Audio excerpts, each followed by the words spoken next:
Hello there, welcome. It's 25 years since The Office started, so we're going to watch arguably the best episode, certainly the most emotionally resonant episode of The Office, the Christmas special part two. Endings of things are always really difficult to write, and this was incredible. This was written by Stephen Merchant and some other guy. Uh, the name escapes me. No, I'm not going to do that. I was thinking of just doing the whole thing without mentioning Ricky Gervais, but this is the Christmas special, part two. Ricky Gervais and Stephen Merchant and Ricky Gervais. It was shown on the 27th of December 2003, and it is the 14th, I believe. Oh, no, is it the 14th? I'm not sure how many episodes. Yeah, the 14th episode of The Office. For people of my age, 40s, around 40s, I would say, I'm speaking for all of us when I say that it was incredibly impactful in the way we spoke, the way we referenced it. It was something that instantly took off between me and my friendship group.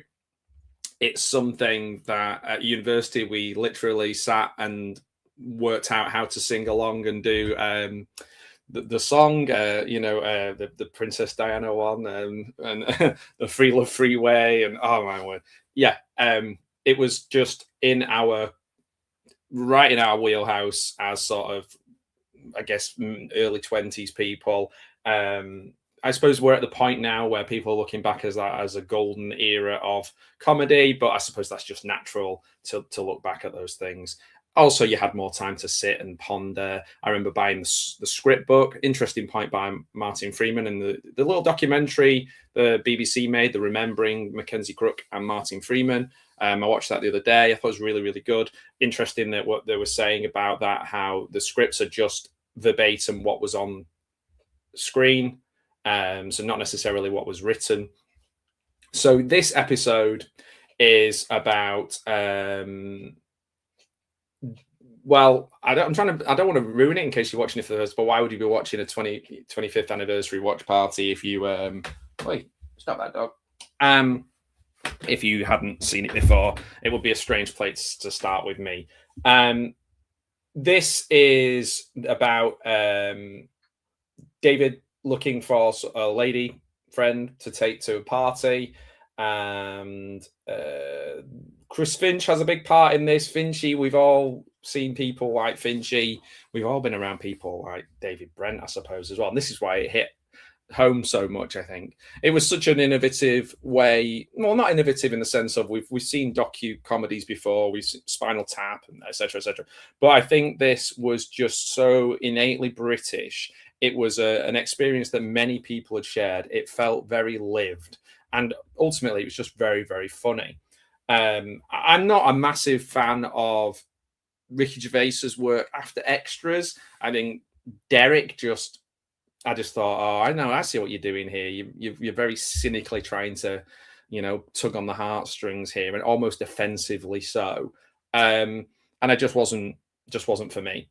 That's fine if other people like him, and that's okay. I'm not saying he can't say certain words. I mean, he can't say the word Stephen Merchant, but this is, I think, for both of them. I've seen other Stephen Merchant things like Hello Ladies, and I wasn't a massive fan.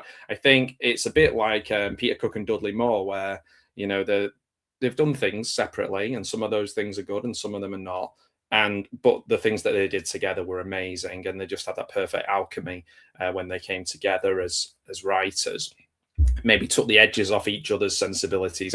I get the impression from what I've read and what I've seen, the sort of the pauses, the sensitivity, and the kind of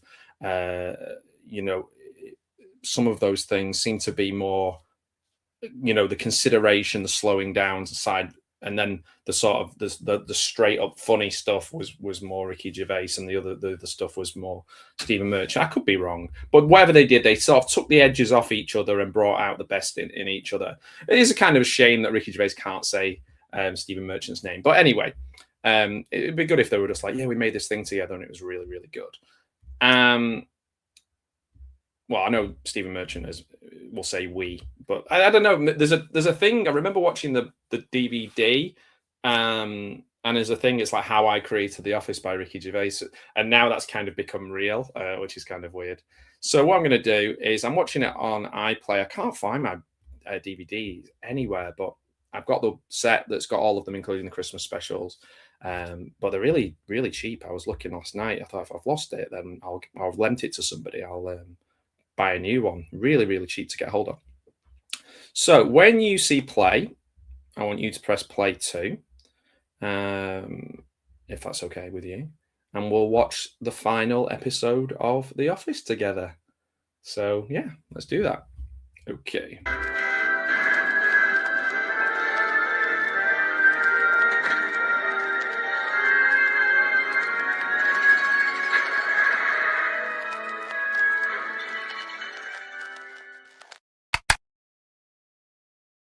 Boom, I'm back. So this is 51 minutes and 22 seconds of the Christmas special. Those big CRT monitors.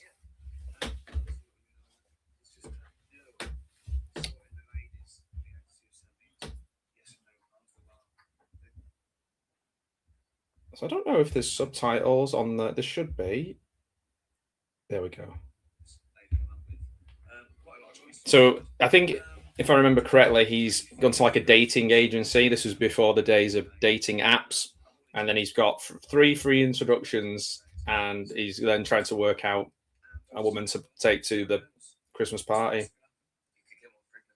What's the worst that could happen? Could get one pregnant. That was funny. Mackenzie Crooks saying he just went in and asked for a wanker's haircut. That was really funny. The fact that he had to get married while having this haircut as well is really funny. He just seems like such a lovely, sensitive guy, Mackenzie Crook. I like listening to Tim Canterbury. I like listening to Martin Freeman, and I think he's pretty one note, but he's a good actor. Well, maybe he's not one note. I haven't seen the thing where he plays a Scouse cop, which seems decidedly not one note. So maybe I'll shut up. But I remember watching him and thinking how cool he was when he like took Tim Lovejoy down a peg about wearing a Ramones t-shirt. But then I thought, as I got older, I was a bit like, he's got like sort of gatekeepery tendencies. I probably just liked it because I don't like the TV persona of Tim Lovejoy. But yeah, I thought it'd be like gatekeepery kind of tendencies. And I worked with somebody who was just like the cadence and the looks and everything. He was obviously modeling himself on Tim from The Office. And I tell you what, that sort of above it all thing does grind on you and come across as quite disingenuous over time.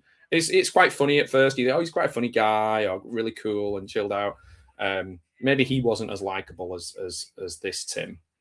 But I remember watching this Tim and thinking he was the one I connected with the most from places I'd worked and people I'd been around, and thinking, yeah, you know, it's one of them instances like, oh, I'm going to write a screenplay or something, you know, that kind of thing. Like it's just really interesting. It's just really interesting to look back and see how you reflect on characters in a different way. Obviously, people like Finchy are always just universally awful, and you can look at them and go, "Oh man, I just so glad I'm not around those people or those type of people as much."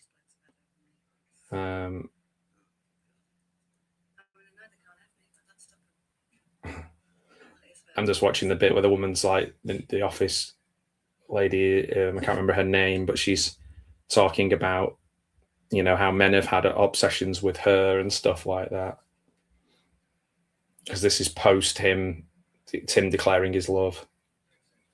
So yeah, it's interesting to reflect back on things. Like, for example, I think they made a good point in the documentary that the character of Neil, the boss, isn't as bad as you think. Of course, there's a pathetic element of Brent which makes you feel sorry for him, but also he inadvertently hurts people sometimes, never intentionally.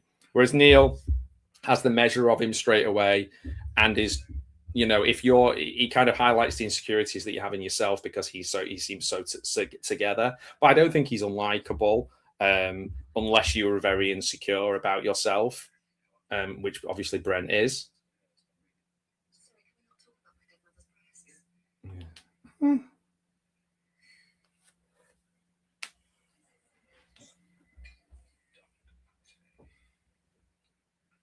So he's out on his first date here. I've forgotten this bit. This is brand new to not brand new to me, but obviously it's been a long time. Probably quite a while.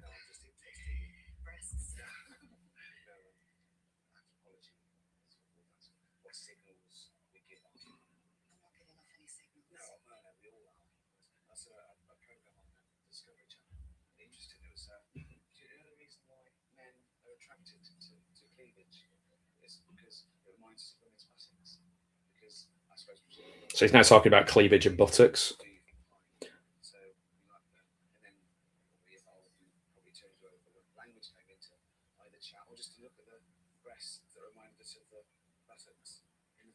He's failing badly. Can we start talking about breasts full stop? It's interesting that I heard that Stephen Merchant was saying that they would have an idea, then improvise it, take a part each and improvise it and record it onto like a dictaphone and then write that up. And it's interesting that can only be, I think, with people who are just so comfortable with each other and each other's sense of humours, being able to riff on. Essentially, what they're doing, they're doing improv comedy, so that's why it feels so real. I know that Martin Freeman was saying there's little moments, looks, and words here or there. This is scripted from, I guess, from improvisation between two people taking on those characters. That's why Gareth is like almost a proxy for Stephen Merchant. That's why he has the accent. I just find it fascinating. And here's Dawn. I know. What was it? No, it's something about waking. What's that joke in the first episode about waking up at the crack of dawn? And it's like, does she cry? He makes her cry, I think, in the first episode. Jeez.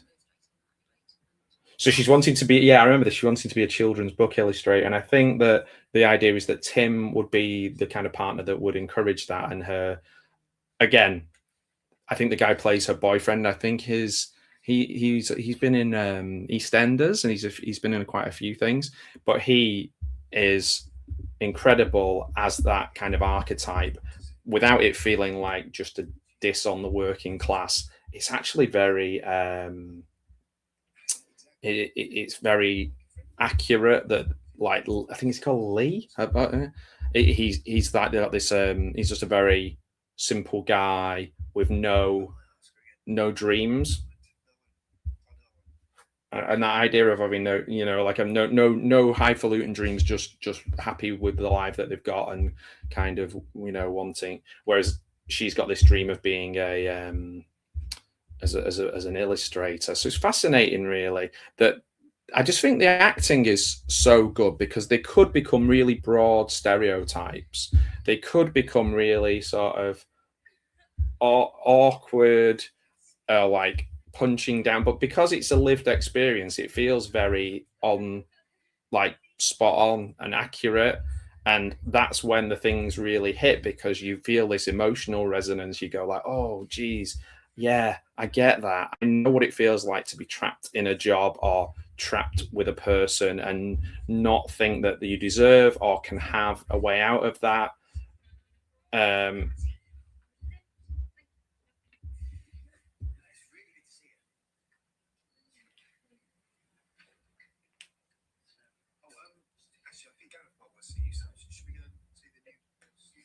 Oh yeah, Gareth is the new boss at this stage. And give her a little kiss on the cheek there. Everyone's gossiping straight away. By the way, it's sad, isn't it, when you've got people who have passed away, such as Big Keith, which is crazy to think. It really doesn't feel like 25 years since it started, but then it would make sense. I feel like I'd watched it before I went to university, but then really got into it and got the script book and things like that when I was at uni. It's funny, when Martin Freeman mentioned that script book, I pictured it and then they put it up on screen, which was really weird. And I was like, yeah, that one. Every episode is great. The lots of pathos and genuine emotion, but also it wouldn't work if it wasn't so bloody funny and quotable. And I do particularly like the Dawn and Tim playfully ganging up on Gareth is always funny. There's David Brent on his Nokia. Now, if you want to kind of see what this would be like without the perfect alchemy of Stephen Merchant and Ricky Gervais working on it, then try and go back in time and have my experience of going to watch Life on the Road at the cinema and being like, oh, this had a few moments, but it just wasn't very good. And it's funny because it had like kind of definitely people who, what's the name of the guy? Tom, who the guy from Phone Shop, who is obviously a massive acolyte of Ricky Gervais, and he's also I think he's in a lot of things with him now. But what's he called? Tom Bennett. Yeah, he's actually really, really good in Phone Shop, and really, really good full stop in everything I've seen him in. But he pops up in Life on the Road, and you feel like they waste him. You know, they don't use him very well. So David Brent is on the road now. Obviously, this is leading into the film in a lot of ways. He's like a rep, a bloody good rep.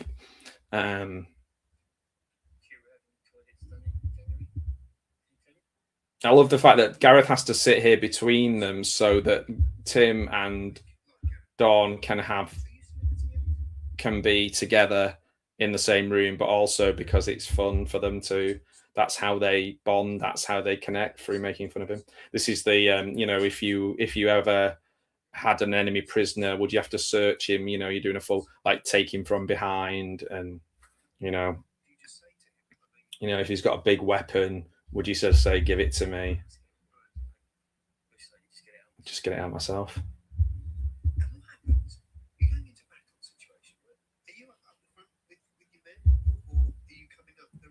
Are you coming up the rear?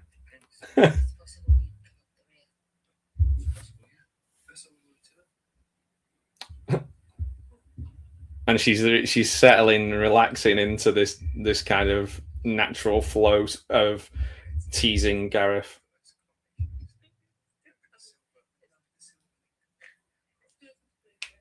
I want and things like that where they're chatting about shoes. They're both chatting about shoes.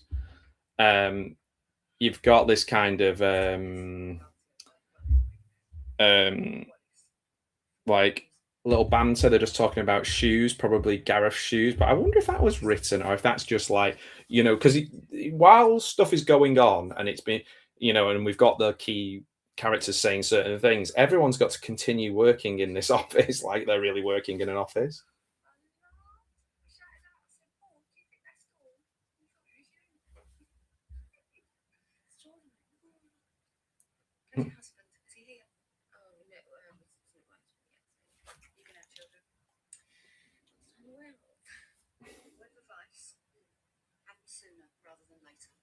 There's nothing worse than an old mum. This woman is appalling.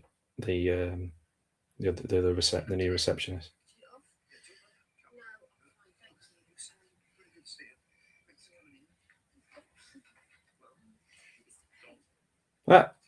Keith, you're coming to the Christmas party. He did this so well.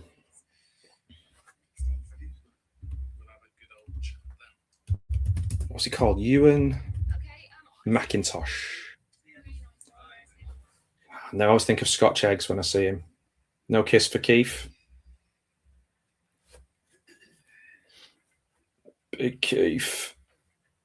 Amazing. She's done a little sketch, a little drawing of him, and it's like a beautiful little sketch. And he's put it up on his computer. Huh. She's like, not very big, accurate. Your nose is much bigger than that. Thanks. Yeah, cheers. It's the perfect haircut for Tim because Tim is definitely an Ocean Colour Scene Paul Weller fan, Oasis kind of guy, indie guy.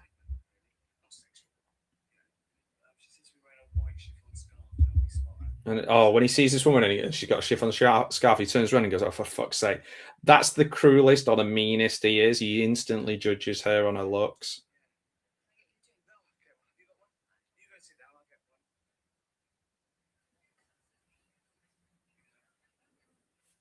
Oh man, it's like there's an element of real ego about him, where the fact that he thinks he's this amazing catch and he really isn't.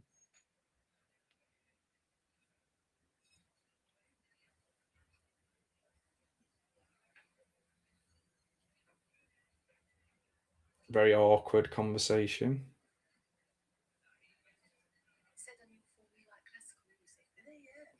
Oh, you can imagine filling in a form, all this. I mean, how successful is this kind of dating where you like a dating agency and you fill in all your likes and dislikes and then you pass on? I guess it's not a million miles. I've never been on a dating app. Don't know what those are like. They weren't a thing when I was younger. But wonder if it's a similar thing as they're like on dating apps. Is there like a list of the things you're into, or is it just purely looks and just swiping along? In which case, he would have. Clearly, he wouldn't have even got to the stage of meeting her. This is just incredibly awkward. Sat on it. This is the second date. I think he's got three dates free.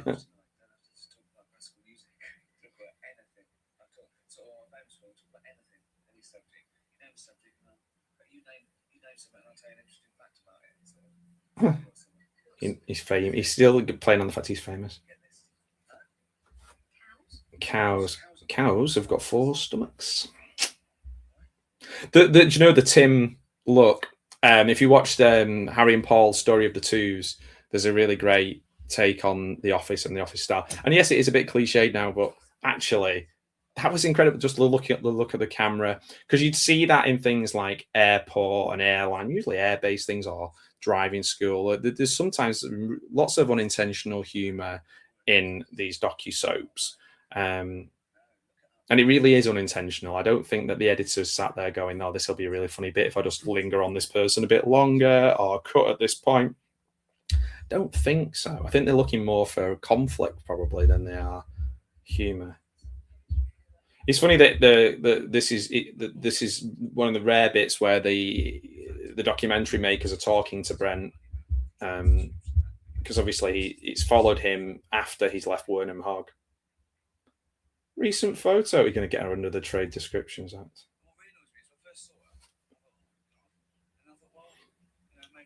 Maybe she's got a good personality. She hasn't. Oh no. Oh no, she's going to be. Not talking about me. No. Have you seen the Harry and Paul Ricky Gervais impression? It's a really weird sketch, and it has Nigel Farage in it, of all people. But yeah, that's really funny. I believe that Harry Enfield saw The Office and said, like, that's it for sketch comedy for a while. Like, we're not, we're not on that peak.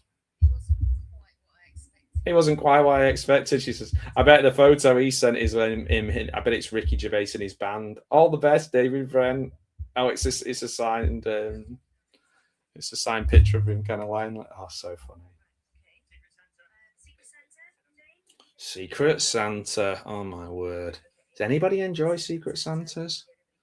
I mean, it's only really hyped up and exciting when somebody goes too far, buys something that they shouldn't, that's inappropriate, or something very pointed for someone, or you get somebody. And this is the thing: there's a lot of transfers and like, "Oh, I don't want this person. Can I swap with you?" And it's like fuck's sake, like. It takes there's not a lot of good things about Secret Santas, unless it's like a money saving thing between friends and you buying joke gifts, then it's amazing. A voucher or a tenner in an envelope is what Gareth's told everyone to get him. Here's Keith. I love the framing of this. Keith at the back through the Venetian blinds. I think the Venetian was. So what are you doing? Just thinking about Dawn? Not thinking about Dawn, actually.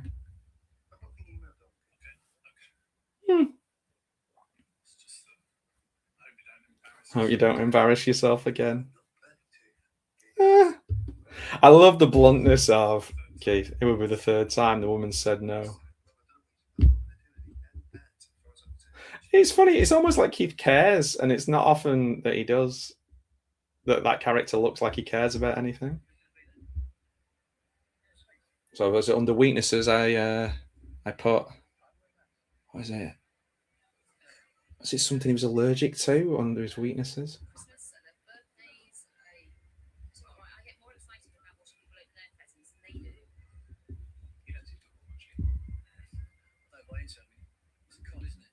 So Lee's not bought hardly any Christmas presents. Great. Mm. He's not got a sense of humor either. I think that's the key disconnect between Dawn and Lee. Is that there's just no kind of irony, sarcasm, or kind of playfulness that she has when she's with Tim. That's why they're suited, not because they both see themselves. I don't think it's because they see themselves as this going for both aiming for this better life, or Lee is beneath them. It's just they just don't connect in that way. Keith is an expert with the ladies. Men get turned on by what they see. Women get turned on by what they hear. Thanks.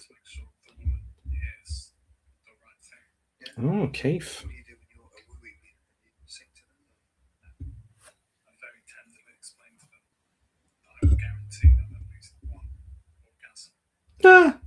I very tenderly explain to them that I will guarantee them at least one orgasm, and then he eats a Scotch egg, which is minging. See, Tim's a nice guy because look at him fussing the dog.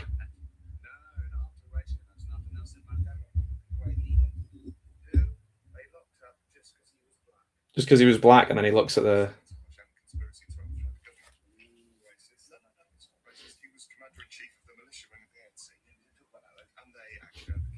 Oh, here we go. This is a very Gervais thing, undercutting the public lionization of Nelson Mandela. Good company. Oh, he's such a cutie, black lab. Obviously, Ricky Gervais. I think he based a whole series on liking dogs. It's nice that he likes dogs. It doesn't make him a like a overall nice person. It's good that he cares about animals. It'd be nice if I feel like he doesn't really care that much about people. I don't know him. It's a bit of a parasocial thing, but I feel like he doesn't care that much about people other than himself.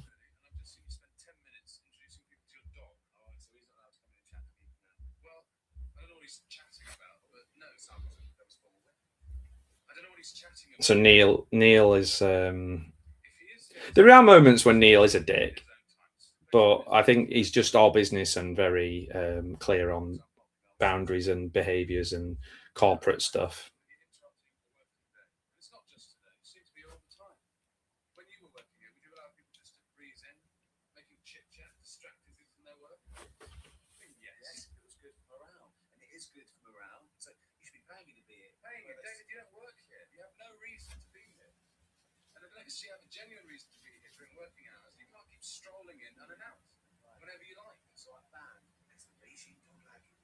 Yeah, the regime don't like it, man.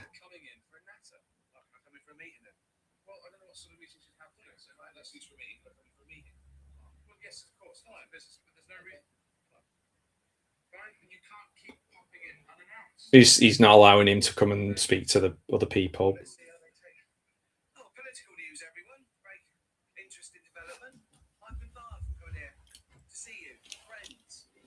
Huh. He's undermining the regime.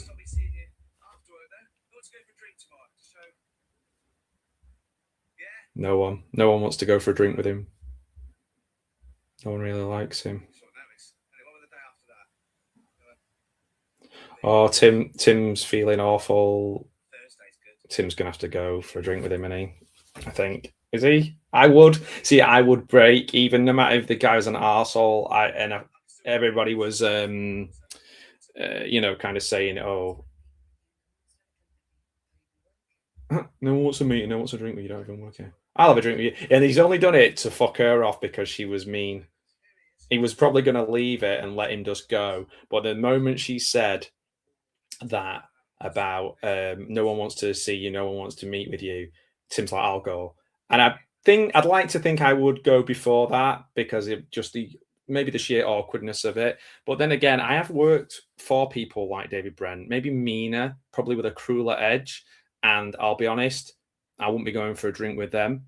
Hey, Night Owl, good morning, Don. May I have some of it? Yes, you can have some. Yeah, it might have a bit of Tipex on the Jello, but hopefully that'll be okay. Tipex invented by Mike Nesmith's dad, I think, from the Monkees. So he's doing a Brent. I don't know why I said that. That feels like a very Brentish thing to say. So he's doing a nightclub PA, and he's throwing out things to people, and he threw yo-yos out into the crowd, and someone lobbed it, and it bounced off his head. He doesn't want to do any nightclub PAs, public appearances. For those of us who might not know what that is, well, I mean, I heard him say it. Someone threw a pair of Y-front at him, and he said it had Nutella or Marmite in it, smudged on the gusset. Ugh.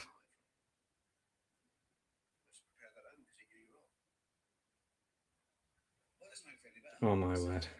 Yeah, it's a bit of a weird one, this last episode, because I remember watching this and thinking, I'm not sure I want to see David Brent out of the office environment, but obviously he's lost his job at this point and he's a rep on the road, so you'll have to see him in different scenarios.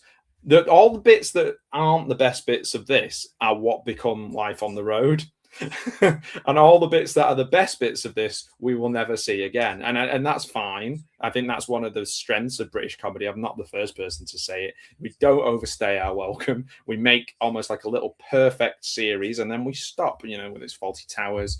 It's a little bit more crafted, but yeah, these parts here where he's doing the public appearance, I remember thinking they're okay at the time, but it's all of the actual office or the office group doing something together.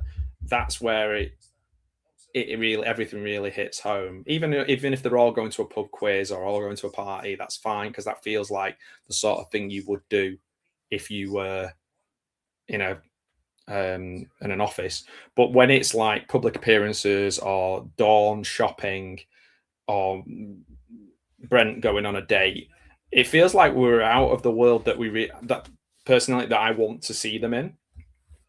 Not it's called the the Office after all.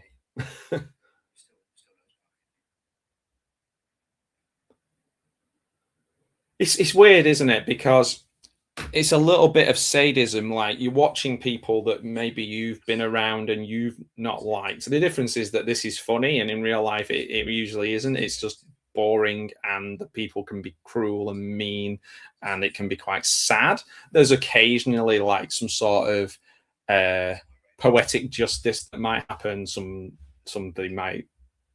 funny might happen to somebody who deserves it. A bit of karma, instant karma.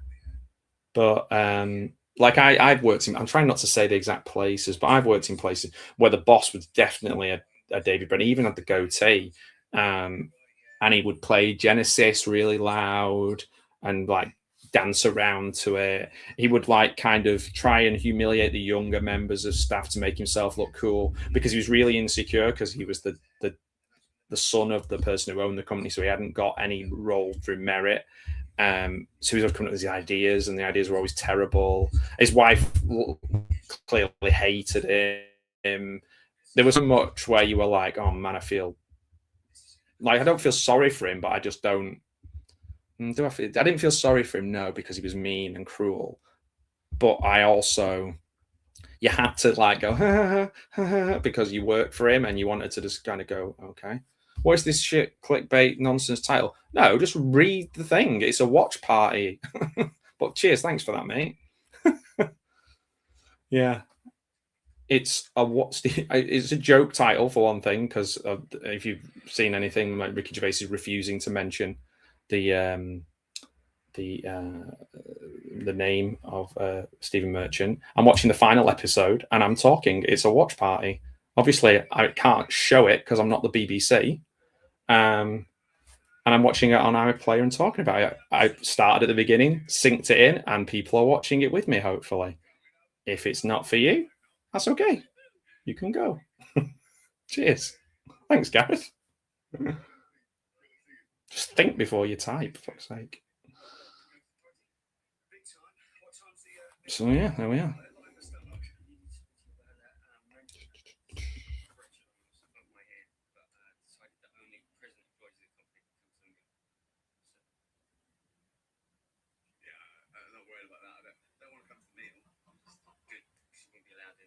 Just realised the comments are not automatically coming up on screen, so it looks like I've just had a rant for no reason. But yeah, I think recently, because I've had so much engagement on the channel and not all of it positive, I've lost my patience a little bit. I would like to say I'm quite a patient person, but like, and the comments section of YouTube is often an awful place. Not usually on my channel. Usually the people who comment on it are really just like people I know, really, because it's, you know, I'm not aiming to be Mr. Beast. So they're usually just lovely people. And we talk about things and we sometimes disagree on them. But if someone's just like, what's this shit? They can just fuck off. Like, I'm sorry, but that's not, I wouldn't talk to somebody like that in person. So if you wouldn't talk to me like that in person, well, if you would talk to me like that in person, I don't want to see you in person. And if you don't, then why are you typing it on screen? Why are you being such a dick? So thanks, Don. I appreciate it. Thanks for keeping me company.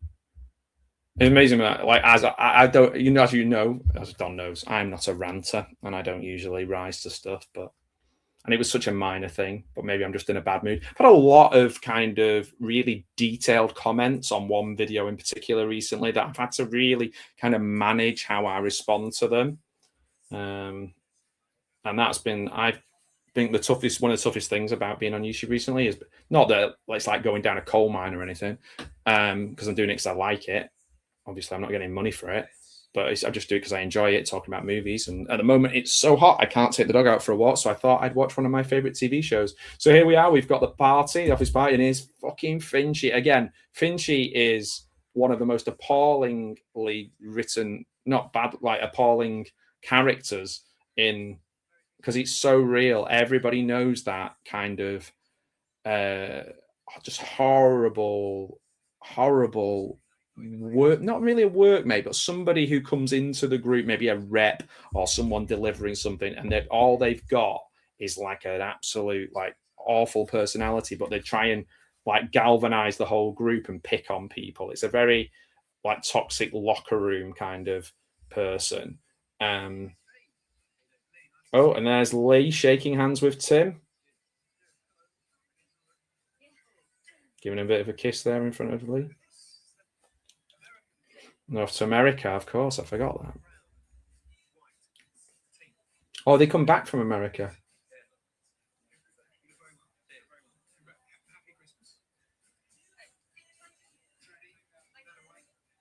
She's called Trudy, I think, isn't she? That is the thing people do at parties. They have an awkward chat and then they say, oh, we'll just come and we'll come back. And then they don't come back. It's the thing I've seen. I was not a fan of, I went to a few Christmas parties in my time when I was working. And to be honest, I've avoided the last few years going, and I'm sure that these ones would have been quite nice because the people seem to be okay. But it's just such it's just so much social battery draining that it makes me uncomfortable just watching people on a TV show doing it.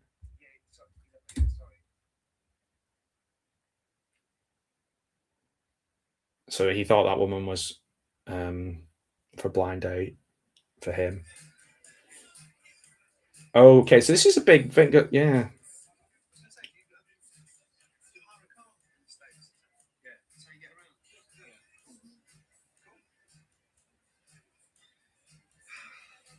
So awkward. She's just stood there between between Lee and Tim.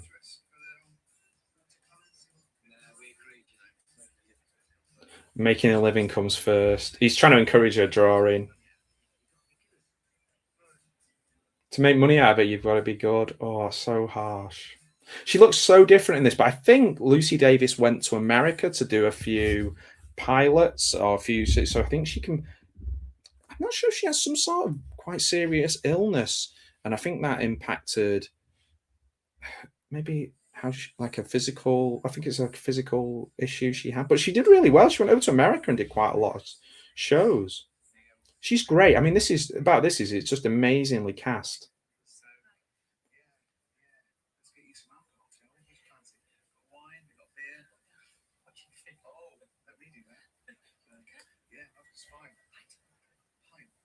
A pint of vodka. So he's got this lovely lady he's met, and she seems perfect. Thought they'd sent me an alky. He said, "Oh my word." He asked them ruin it.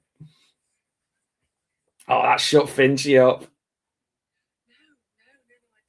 She seems really nice and just like because there is. I do believe this, and hopefully everybody thinks that. And this is what I found quite touching. There is someone. I do think there's someone for everyone. You just got to be open to it. And I do think that there's like person whose personality just creates this sort of it just makes you a better person, like in terms of just more comfortable with happier with who you are. You find that person and you're like, oh, they accept me, and then I can accept me, and it's just a nice little and I felt like that when I saw this, like when I watched this for the first time, I was just like, there's an actual person here who likes David Brent, and that doesn't feel like some sort of weird reach. Like it doesn't feel unusual. And obviously, you know that he's going to say or do something to fuck it up, probably, but you hope that he doesn't, which is unusual because usually with characters like Brent, you're rooting for the downfall, and I don't think you're ever rooting for Brent's downfall because he's too pathetic. But at this stage, he's not so pathetic that things aren't funny. He's just this perfect middle ground. And like I think Ricky Gervais said this, you couldn't come back and do it now. He's too old. It would just be sad. So yeah.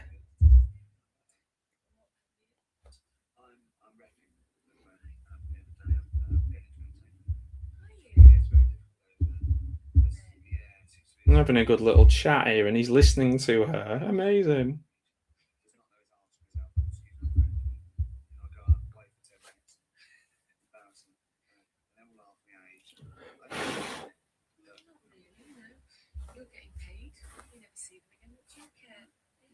Oh, she's got such a good perspective on the things he's doing. It is there's definite moments in this that are touching.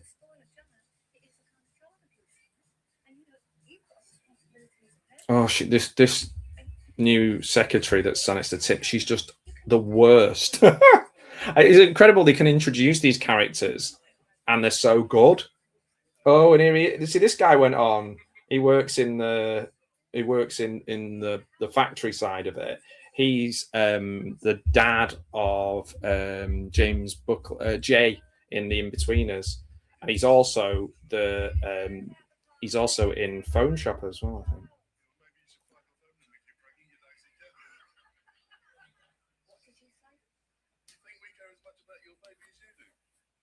Oh, he's smoking where the baby is. She's gonna punch him in the face or hit him. Oh my word! He shot her down. It's like she's a bitch. She's a horrible, horrible person. But she's a horrible person. So Tim and Dawn are not feeling sorry for her, like because he just said we don't care about your baby as much as you care about your baby, just because you let someone toss beans up your muff, and they were just looking at each other like beans. That's definitely it's weird. As I'm going through this, I'm thinking that sounds like something Ricky Gervais would say.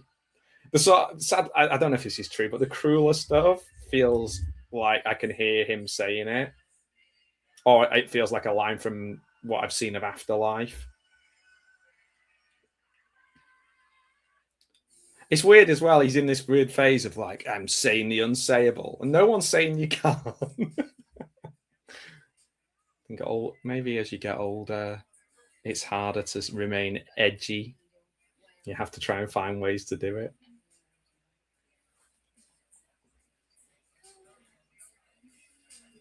You can tell I feel like there's a Spice Girls song playing. Yeah, a Spice Girl. Two become one. Yeah.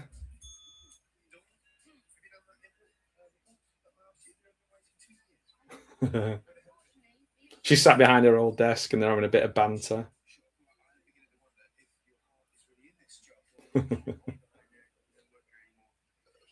Dawn doesn't work here anymore.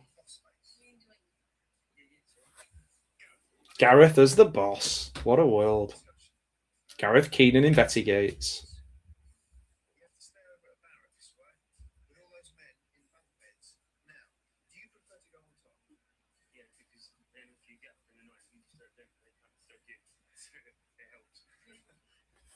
Gareth loves being on top with fit men.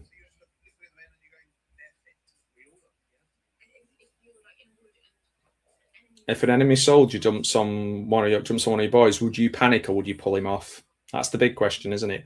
Would you panic or would you pull him off? Oh, they're winding you up, mate. It means wank you off. Thanks, Lee, for ruining that. It's pathetic. Oh, you see, he didn't know. He was making fun of it.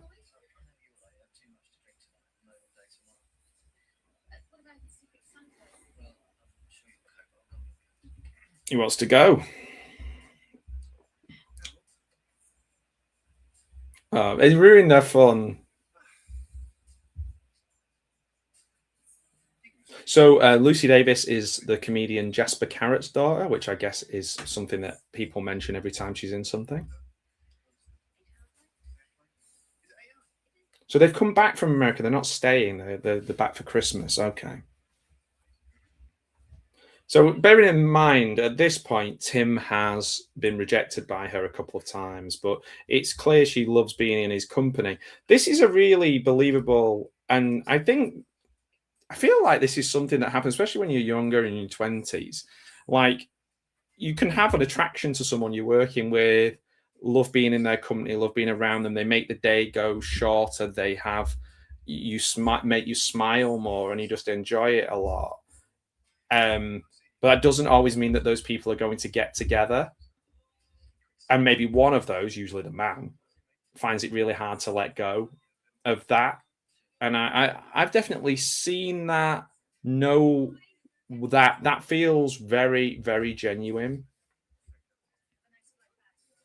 Not work wife thing, but like you just you spend a lot of time with these people, don't you, in an enclosed space, and it's that can be with the people that you're getting. You literally, it's the worst time of your life, or it's made a little bit better by the people that are around you. And Tim and Dawn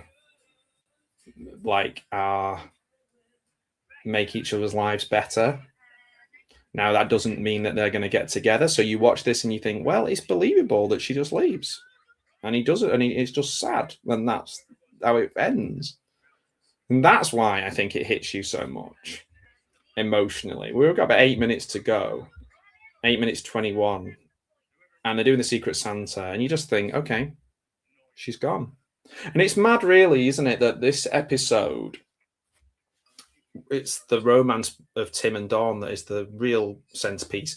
Brent's whole thing, we get him this lovely lady at the end, and you hope that that's the last we see of him. Tim's talking about, the only thing you have in common is the place you work, but then someone comes in who you have a connection with. And Dawn was a ray of sunshine in my life, and it meant a lot.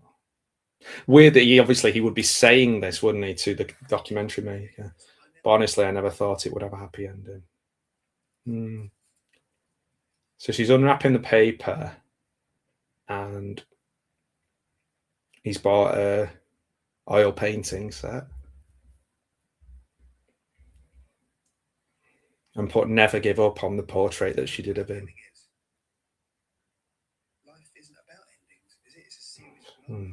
He's trying to justify to himself. A series of moments, not it. Do you know what though? I cry every single time I watch this. And back then, when I first watched it, I wasn't as easily able to kind of cry as I am now. So it's going to get me, this for sure. Even Dawn's going now. The other thing I will say about this might be the whole. It's a wonderful, beautiful, earned, perfectly acted, written, directed moment.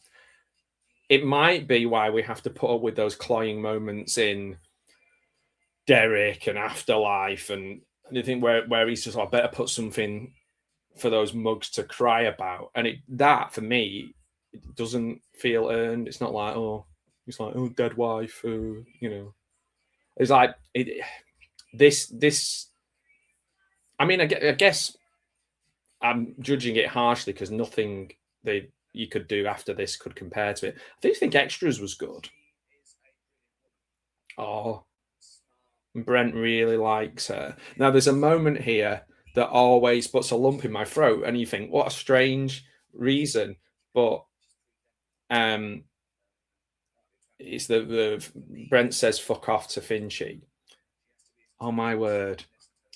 You're so proud of him for having a backbone, for standing up to a bully, but also because it's took someone, because there's a little bit is the jealousy of Finchy, that Brent's actually with a nice lady. It's all of those things. It's just like, yeah, fuck off, mate. It's so cathartic.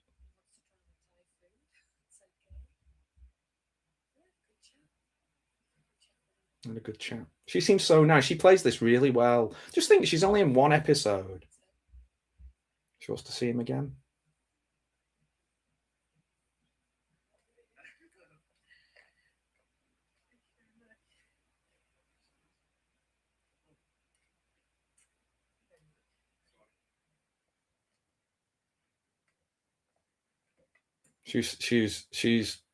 They've got a lovely, innocent chemistry. He's so happy, bless him. And this is something that's happened without him having to be what he thinks a successful person is like. He's just been himself. So this is it. There's talking Finchy and this guy.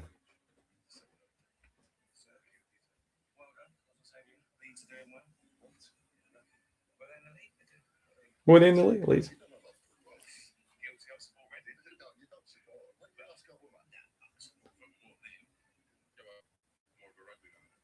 Huh. Oh, he just thrown himself into this manly banter there.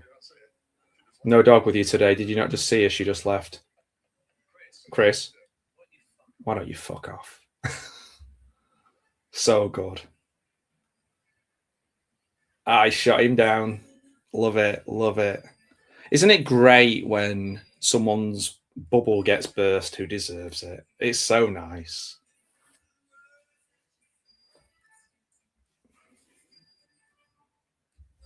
So we've got this is the biggie. This is the big moment. 3 minutes 22 left of this episode. And what I like about this that makes it really funny and at the same time is that Gareth's like commentates on what Tim and Dawn are doing here. She's come back in. Oh man, I can't watch. It's too much. Can't take this. Didn't realize this emotion was going to hit me. And she just goes up to him and kisses him. And it's this lovely. I haven't, not anymore. He's like, she's got a fiance. It's like, not anymore. But she does this thing where she's just trying to connect with him. And it's a perfect song as well, the Yazoo. Only you. And everyone's watching. She takes his hand and she leads him off. And Brent smiles. And a lot of the people not paying any attention now. You're just watching them kind of chatting, and Big Keith bopping around on the phone for some. Oh no, he's DJing. Waving at the camera. This is it. Brent waves goodbye. Never noticed that before. He looks at the camera and goes.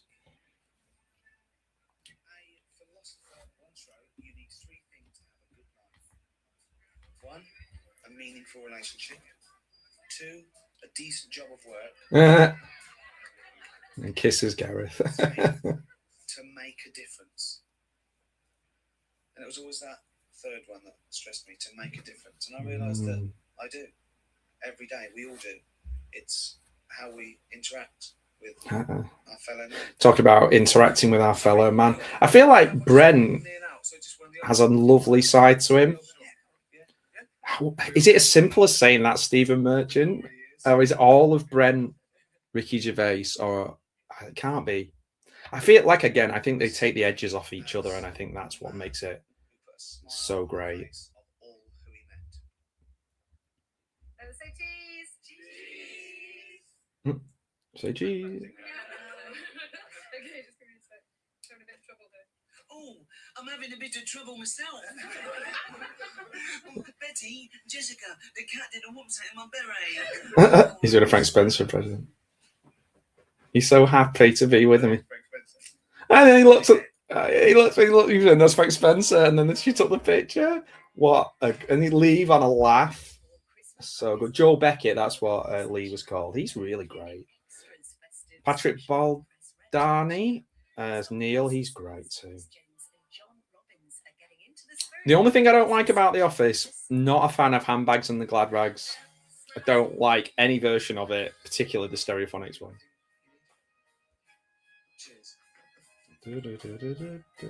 Even though I guess it works for this, but I'm just not a fan. Written and directed by Stephen Merchant and Ricky Gervais. Right, the last thing you say. Oh man. Extras is funny too, by the way. I'm watching the same thing again. Yes, I am. So that was it. We did it. We watched it. That was interesting. Wow, my emotional roller coaster was up and down with that. But I appreciate you spending the time watching it with me, particularly you, Don, for your support. Good man. But anyone who's watching this, thank you so much for watching this with us. Maybe I'll watch other episodes of The Office. Maybe not. Maybe once every 25 years. So I'll be... Oh, shit. I'll be like 71 or something. Yeah, let's all meet up when I'm 71. But not on the Monday. I can't do Mondays. I think I'll be busy then. But I might be available after 5. So maybe we'll do that. Oh, hang on. No, I know somebody who can't make it then. So, no, sorry. I'm just riffing on... Wet Hot American Summer. Yes. Free Blend Bitches. Free BB for life. We got, yeah. Shout out to Larry. Shout out. Sound like Pat McAfee. Shout out Larry. Shout out Dom. Yeah. It's been fun, this. I've enjoyed this. You're all welcome to a little bit of stapler jelly. Or Jello, if you're in America.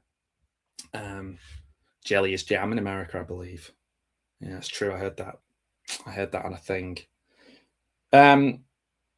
So it would be great if Ricky Gervais and Stephen Merchant worked together again and did something, but I don't know what. And also, I don't know if it's possible. We all change. Maybe I'm too harsh on him. We all change as we get older. And who knows what fame would do to all of us. People telling you how wonderful you are and giving you awards all the time. If you've had a lot of build up to that success where you've been unsuccessful, that's gonna mess with your mind. Look at how I dealt with one person saying something negative earlier on in the chat, just because I've had a lot of people throwing comments on certain videos recently. I'm like, it's hard sometimes, isn't it, to deal with? Can you now imagine that if like 1 million people had an opinion on this video that I'm doing? Now imagine if 2 million people did. Now imagine if I'm on the news or in, I don't know. So like I try not to judge. What I will say is I can only talk from my opinion and what I think. I find this really funny. I find extras really funny, and maybe the first stand-up special and the XFM stuff. But my main reason I don't watch Ricky Gervais anymore is just personal preference. I just don't think he's very funny. You know, and in the same way as when I was younger, I loved the Chris Rock stand-up specials, Bigger and Blacker, and all of those that he did. Certainly two big ones. And the same with Dave Chappelle. Love them. The last couple that I've heard, just not funny. And that's like, maybe you lose your vitality, your common touch. I don't know what it is, but sometimes people might say I'm probably past my peak as well. in so many ways. But yeah, I think as well as you get older, you'll get a lot of people attaching themselves because they'll see themselves in that person or attach it to a certain period of time. And it's a bit like the music that you're into is often the music you were into when you had the most amount of time to listen to it, which is when you were younger. Like it takes time and energy to try and open yourself to new music, new films, new comedy. But I actually do think it is worth it, and I do try and do it a lot. Yeah. I'm going to leave it on that one. I've forgotten what that guy was called, but yeah. Wise words on patience. Yeah, maybe I could be more patient. But yeah, maybe sometimes people. It's like I heard somebody say this today, and this is one for you, Don, that I thought you think you might like. So I heard a guy say this morning is like he was being interviewed and he was talking about his life in general, and he just said, I'm right in the middle of it. It's happening now, and I really don't want anyone else to mess it up. And I was just like, that is so funny. I was just like, I just don't want anyone else to mess it up. Like, it's okay if I mess it up.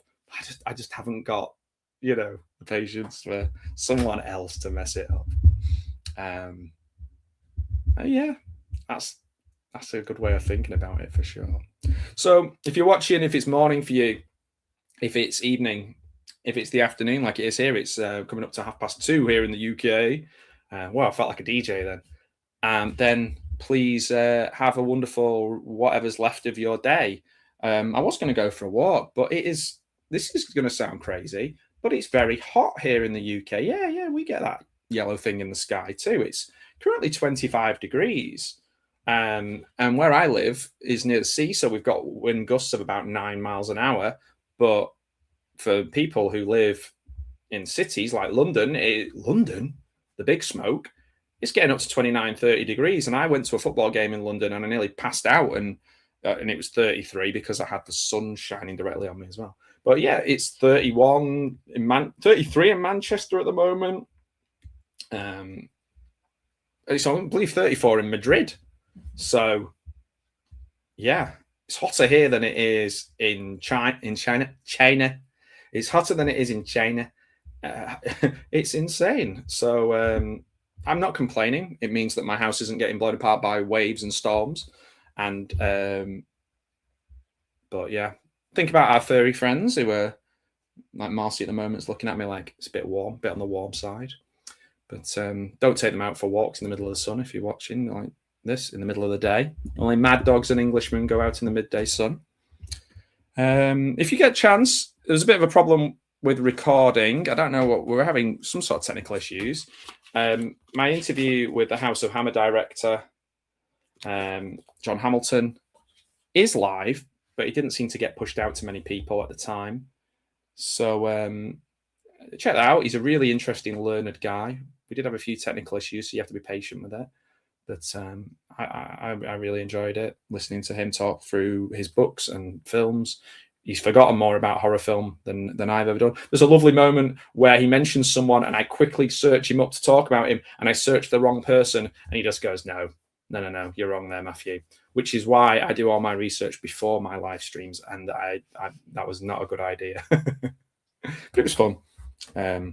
it's important for me to not feel like I know too much. Keep me in my place. My place is putting clickbait. No, thanks so much. I appreciate your time. I appreciate you all watching this with me. I am going to do a live stream of. I've just downloaded it. It's a charity version of The Room called The Room Returns, with what's his name, Bob Odenkirk.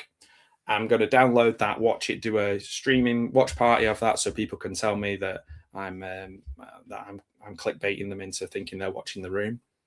But it's all for charity. You can download it for £5.96 from Brando Crawford. He's called Brando, as in Marlon, Crawford as in Joan, and you can download that. It all goes to, I believe, 2 charities. One is about the arts, like helping people access the arts, and the other one is for people with AIDS and HIV. So that sounds pretty good, like a good thing to spend money on.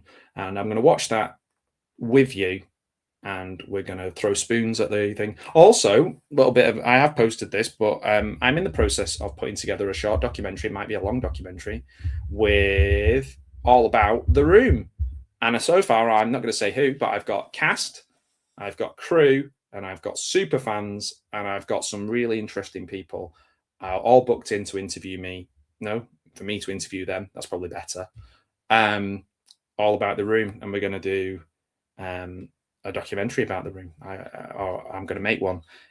Cannot wait to do that. I've got a few little the way forward with the channel is going to be more mini documentaries, longer documentaries. I'm really going to work on doing a really good job on them. My Troll 2 documentary is released on this channel on the 8th of August. It's already won quite a few awards. I'm very surprised and happy about that. But I'm aiming to get better and better, do screenings for charity, for mental health, and for cancer charities, particularly the cancer charity that helped my dad, which is what I did with my Nosferatu screening a few years back. But also for this Troll 2, I've already got a screening on the 8th of August, and the video is then being released on the 9th.